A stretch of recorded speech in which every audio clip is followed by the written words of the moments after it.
I am Malala Chapter 17, Praying to be Tall. When I was 13, I stopped growing. I had always looked older than I was, but suddenly all my friends were taller than me. I was one of the three shortest girls in my class of 30. I felt embarrassed when I was with my friends. Every night I prayed to Allah to be taller. I measured myself on my bedroom wall with a ruler and a pencil.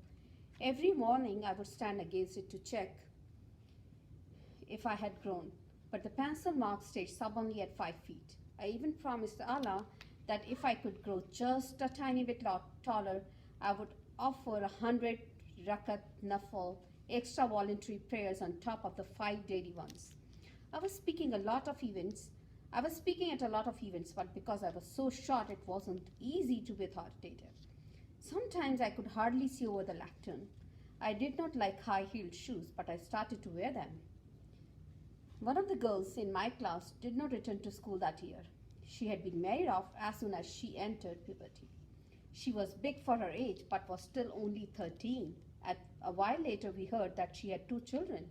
In class, when we were reciting hydrocarbon formula during our chemistry lesson, I would daydream about it, what it would be like to stop going to school and instead start looking after a husband.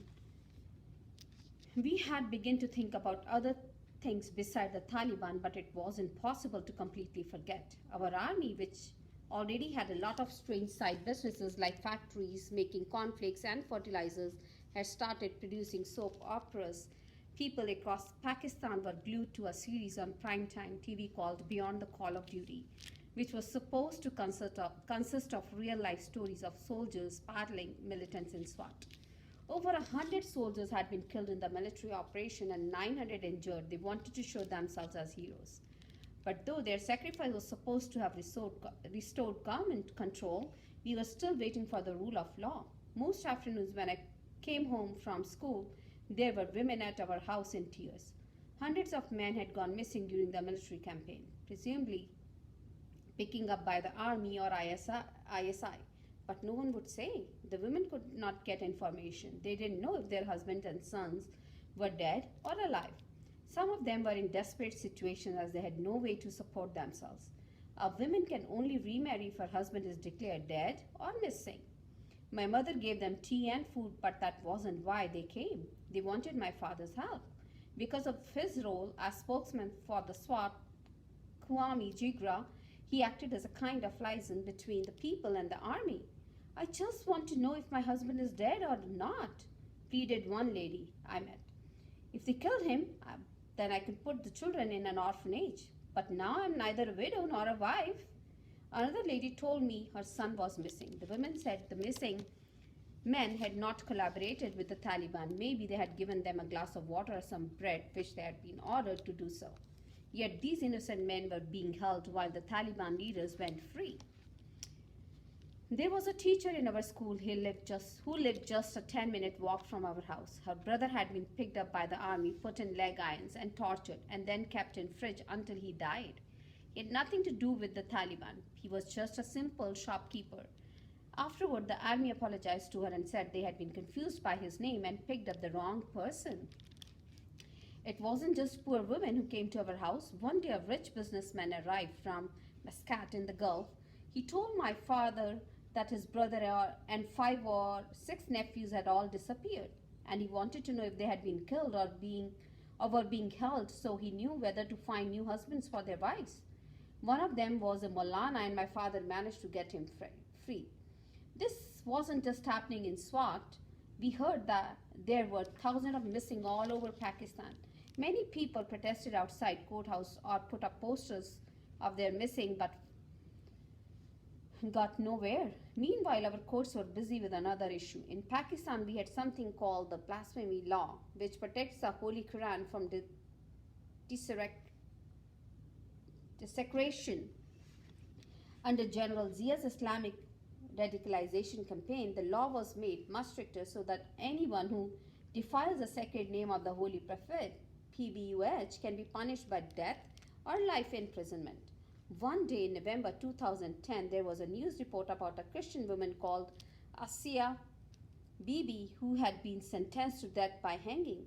She was a poor mother of 5 who picked fruit for living in a village in Punjab. One hot day, she had fetched water for her fellow workers, but some of them refused to drink it, saying that the water was unclean because she was a Christian. They believed that a Muslim they would be defiled by drinking with her. One of them was a neighbor who was angry because she said Asia Bibi goat had damaged her water trough. They had ended up in an argument, and of course, just as in our arguments at school, there were different versions of who said that. One version was they tried to persuade Asia Bibi to convert to Islam. She replied that Christ had died on the cross for sins of Christians and asked what the Prophet Muhammad PBUH had done for Muslims. One of the fruit pickers reported her to the local imam, who informed the police she spent more than a year in jail before the case went to court and she was sentenced to death. Since Musharraf had allowed satellite television, we now had lots of channels. Suddenly, we could witness these events on television. There was outrage around the world, and all the talk shows covered the case. One of the few people who spoke out for Asia Bibi in Pakistan was the governor of Punjab, Salman Taseer. He himself had been political prisoner as well as a close ally of Benazir, later on become a wealthy media mogul.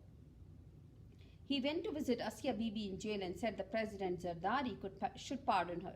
He called the blasphemy law a black law, a phrase which was repeated by some of our TV anchors or stirred things up. Then some imams at Friday prayers in the large mosque in Rawalpindi condemned the governor. A couple of days later, on 4th January 2011, Salman Taseer was gunned down by one of his own bodyguards after lunch in an area of fashionable coffee bars in Islamabad. The men shot him 26 times. He later said that he had done it for God after hearing the Friday prayers in Rawalpindi. We were shocked by how many people praised the killer. When he appeared in court, even lawyers showered him with rose petals. Meanwhile, the imam at the late governor's mosque refused to perform his funeral prayers, and the president did not attend his funeral. Our country was going crazy. How was it possible that we were now garlanding murderers? Shortly after that, my father got another death threat. He had spoken at an event to commemorate the third anniversary of the bombing of Haji Baba High School. At the event, my father had spoken passionately. Fazlullah is the chief of all devils. He shouted, "Why hasn't he been caught?" Afterward, people told him to be very careful. Then an anonymous letter came to our house addressed to my father. It started with, Assalamu alaikum, peace be upon you. But it wasn't peaceful at all. I went on, "You are son of a religious cleric, but you are not a good Muslim. The Mujahideen will find you wherever you go." When my father received the letter, he seemed worried for a couple of weeks, but he refused to give up his activities and was soon distracted by other things. In those days, it seemed like everyone was talking about America, where once we used to blame our old enemy India for everything, now it was US. Everyone complained about the drone attacks which were happening in Feta almost every week. We heard lots of civilians were being killed. Then a CIA agent called Raymond Davis shot and killed two men in Lahore who had approached his car on a motorbike. He said that they had attempted to rob him. Americans claim he was not CIA but an ordinary diplomat, which made everyone very suspicious. Even we school children know that ordinary diplomats don't drive around in unmarked cars carrying Glock pistols. Our media claimed Davis was part of a vast secret army that the CIA had sent to Pakistan because they didn't trust our intelligence agencies. He was said to be spying on a militant group called Lashkar-e-Taiba based in Lahore that had helped our people a lot during the earthquake and floods. They were thought to be behind the terrible Mumbai massacre of 2008. The group's main objective was to liberate Kashmir's Muslims from Indian rule, but they had recently also become active in Afghanistan. Other people said Davis was really spying on our nuclear weapons. Raymond Davis quickly became the most famous American in Pakistan. There were protests all over the country. People imagined our bazaars were full of Raymond Davises gathering intelligence to send them back to the States. Then the widow of one of the men Davis had murdered took red poison and killed herself, despairing of receiving justice. It took weeks of back and forth between Washington and Islamabad, or rather, an army headquarters in Rawalpindi, before the case was finally resolved. What they did was like our traditional jirgas. The American paid blood money amounting of $2.3 million, and Davis was quickly spirited out of court, out of the country. Pakistan then demanded that the CIA sent home many of its contractors and stopped approving visas. The whole affair led a lot of bad feeling, particularly because of on 17 March, the day after Davis was released, a drone attack on tribal council in North Waziristan killed about 40 people. The attack seemed to send a message that the CIA could do as it pleased in our country. One Monday, I was about to measure myself against the wall to see if I had miraculously grown in the night when I heard loud voices next door. My father's friends had arrived with news that was hard to believe. During the night, American Special Forces called Navy SEALs had carried out a raid in Abbottabad, one of the places we had stayed in IDPs, and had found and killed Osama bin Laden.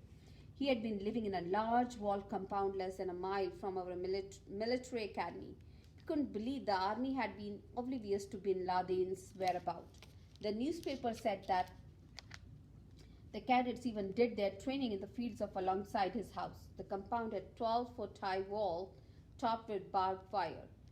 Bin Laden lived on top floor with his youngest wife, a Yemeni woman called Amal. Two other wives and his 11 children lived below them. An American senator said the only thing missing from bin Laden's hideaway was a neon sign. In truth, lots of people in Passion area lived in walled compounds because of parda and privacy, so the house wasn't really unusual. What was the odd was the residents never went out and the house had no phone or internet connections. Their food was brought in by two brothers who also lived in the compound with their wives. They acted as couriers for bin Laden. One of the wives was from SWAT. The SEALs had shot bin Laden in the head and his body had been flown out by helicopter. It didn't sound as though he had put up a fight. The two brothers and one of bin Laden's grown-up sons had also been killed, but bin Laden's wife and other children had been tied up and left behind and were then taken into Pakistani custody. The Americans dumped bin Laden's body at sea. President Obama was very happy, and on TV we watched big celebration take place outside the White House. At first we assumed our government had known and been involved in the American operation, but we soon found out that the Americans had gone it alone.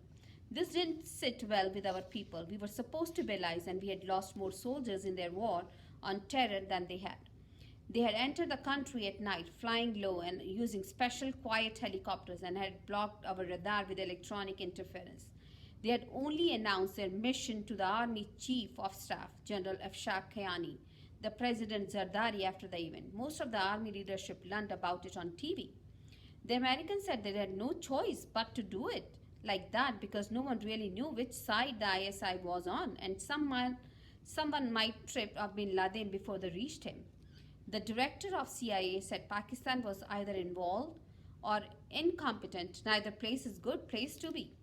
My father said it was a shameful day. How could a notorious terrorist be hiding in Pakistan and remain undetected for so many years? He asked. Others were asking the same thing. You could see why anyone would think our intelligence service must have known bin Laden's location. ISI is a huge organization with agents everywhere.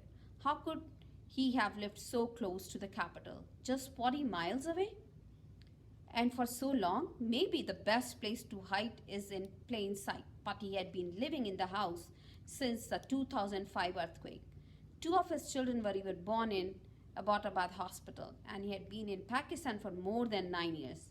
Before Abbottabad, he had been in Haripur, and before the hidden away in our own Swat Valley, where he met Qadir Sheikh Mohammed, the mastermind of 9/11. The way bin Laden was found was like something out of the spy movie my brother Kushal likes. To avoid detection, he used human couriers rather than phone calls or emails. But the Americans had discovered one of his couriers tracked the number plate of his car and followed it from Peshawar to Abbottabad. After that, they monitored the house with a kind of giant drone that has X-ray vision. They spotted a very tall, bearded man pacing around the compound. They called him the Pacer. People were intrigued by the new details that came every day, but they seemed angrier at the American incursion then at the fact that the world's biggest terrorist had been living on our soil. Some newspapers ran stories saying that Americans had actually killed bin Laden years before this and kept his body in a freezer. The story was that they had been planted the body in a Abbottabad and faked the raid to embarrass Pakistan.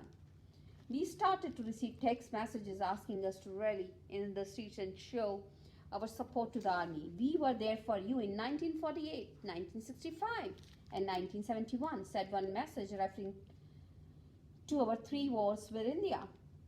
Be with us now. We had been stabbed in the back, but there were also text messages which ridiculed the army. People asked how we could be spending $6 billion a year on the military, 7 times more than we were spending on education. If 4 American helicopters could just sneak in under our radar, and if they could do it, what was to stop the Indians next door? Please don't honk, the army's sleeping, said one text. Second-hand Pakistani radar for sale. Can detect US helicopters but gets cable TV just fine, said another. General Kayani and General Ahmad Shuja Pasha, the head of ISI, were called to testify in Parliament. Something that had never happened. Our country had been humiliated and we wanted to know why. We also learned that American politicians were furious that bin Laden had been living under our nose when all along they had imagined he was hiding in a cave. They complained that they had given us $20 billion over an 8-year period to cooperate and it was questionable which side we were on. Sometimes it felt as though it was all about the money. Most of it had gone to the army. Ordinary people received nothing. A few months later after that, in October 2011, my father told me that he had received an email informing him I was one of the 5 nominees for the International Peace Prize for Kids' Rights, a children's advocacy group based in Amsterdam. My name had been put forward by Archbishop Desmond Tutu from South Africa. He was a great hero of my father for his fight against apartheid. My father was disappointed when I didn't win, but I pointed out to him that I had done was speak out. We didn't have an organization doing practical things like the award winners had. Shortly after that, I was invited by the Chief Minister of Punjab, Shahbaz Sharif, to speak in Lahore at an education gala. He was building a network of new schools he called Danish schools and giving free laptops to students. To motivate students in all provinces, he was giving cash awards to girls and boys who scored well in their exams.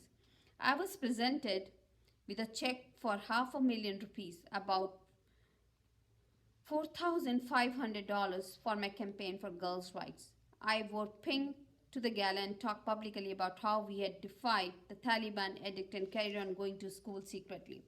I know the importance of education because my pen and books were taken from me by force, I said. But the girls of SWAT are not afraid of anyone. We have continued with our education. Then I was in class one day when my classmate said, "You have won a big prize and ₹500,000. My father told me the government had awarded me Pakistan's first ever National Peace Prize. I couldn't believe it. So many journalists thronged to the school that day that it turned into a news studio. The ceremony was on 20th December 2011 at the Prime Minister's official residence, one of the big white mansions on the hill at the end of Constitution Avenue, which I had seen on my trip to Islamabad. By then, I was used to meeting politicians. I was not nervous. After the PM presented me with the award and check, I presented him with a long list of demands. I told him that we wanted our schools rebuilt and the girls' university in SWAT. I knew he would not take my demand seriously, so I didn't push very hard. I thought one day I will be a politician and do these things myself. It was decided that the prize should be awarded annually to children under 18 years old, and he named the Malala Prize in my honor. I noticed my father was not happy with this. Like most passion, he's a bit superstitious. In Pakistan, we don't have a culture of honoring people while they're alive, only the dead, so he thought it was a bad omen. I know my mother didn't like the awards because she feared I would become a target and I was becoming more well known. She herself would never appear in public. She refused even to be photographed. She is a very traditional woman, and this is our centuries old culture. Where she were she to break that tradition, men and women should talk against her, particularly those in our own family. She never said she regretted the work my father and I had undertaken but when I won prizes, she said, I don't want awards, I want my daughter. I wouldn't exchange a single eyelash of my daughter for the whole world. My father argued that all he had ever wanted was to create a school and where children could learn. We had been left with no choice but to get involved in politics and campaign for education. My only ambition, he said, is to educate my children and my nation as much as I am able. But when half of our leaders tells lie and other half is negotiating with the Taliban, there is nowhere to go. One has to speak out. When I returned home, I was greeted with the news that there was a group of journalists who wanted to interview me at school and I should wear a nice outfit. First, I thought of wearing a very beautiful dress, but then I decided to wear something very modest for the interview as I wanted people to focus on my message and not on my clothes. When I arrived at school, I saw all my friends had dressed up. Surprise! They shouted when I walked in. They had collected money and organized a party for me with big white cake on which was written Success Forever in chocolate icing. It was wonderful that my friends wanted to share in my success. I knew that any of the girls in the class could have achieved what I had achieved if they had their parents' support. Now you can get back to schoolwork, said Ma'am Miriam as we finished off the cake. Exams in March. But the year ended on a sad note. 5 days after I got the award, Aunt Babu, my mother's eldest sister, died suddenly. She wasn't even 50 years old. She was a diabetic and had seen a TV ad for a doctor in Lahore with some miracle treatment and persuaded my uncle to take her there. We don't know what the doctor injected her with, but she went into shock and died. My father said the doctor was a charlatan, and this way why we needed to keep struggling against ignorance.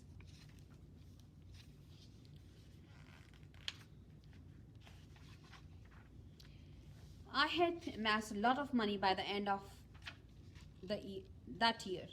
₹500,000 each from the Prime Minister and the Chief Minister of Punjab, the Chief Minister of our province, Khyber Pakhtunkhwa, and the Sindh government, Major General Ghulam Qamar, the local army commander, also gave our school ₹100,000 to build a science laboratory and a library. But my fight wasn't over. I was reminded of our history lessons in which we learned about the loot or bounty an army enjoys when a battle is won. I began to see the awards and recognition just like that. They were little jewels without much meaning. I needed to concentrate on winning the war. My father used some of the money to buy me a new bed and cabinet and pay for tooth implants for my mother and a piece of land in Shangla. We decided to spend the rest of money on people who needed help. I wanted to start an education foundation. This had been on my mind ever since I had seen the children working on the rubbish mountain. I still could not shake the image of the black rats I had seen there and the girl with matted hair who had been sorting rubbish. We held a conference for 21 girls and made our priority education for every girl in SWAT with a particular focus on street children and those in child labor. As we crossed the Malacan Pass, I saw a young girl selling oranges. She was scratching marks on a scrap of paper with a nail to account for the oranges she had sold, as she could not read or write. I took a photo of her and vowed I would do everything in my power to help educate girls just like her. This was the war I was going to fight. So I am going to show you some pictures from this chapter. If you look at this picture, these two pictures, the first one, this one, you could see Malala at the tomb of Muhammad Ali Jinnah, the founder of Pakistan. And then this one, the bottom one, my father and elders of SWAT, the people in the SWAT, this one. And then the next picture, school bombing, if you see how the school was bombed. And then this is the bus where she was shot. And then Dr. Fiona and Dr. Javid by bedside, so like she's in the hospital, if you could see those images. And then she's reading, she's with her headmistress, Madam Mariam. You could see Madam Mariam. And then my friend keeps a chair in class for me. So if you see, this is the classroom here. And then Sir Amjad, head of boys school, reads my poster every morning. So if you see this. And I think there is one more. Let me see. So this is like she's with her mother. If you see her mother. And then this is a family picture, right? So brother, Malala, dad, and Malala's mom.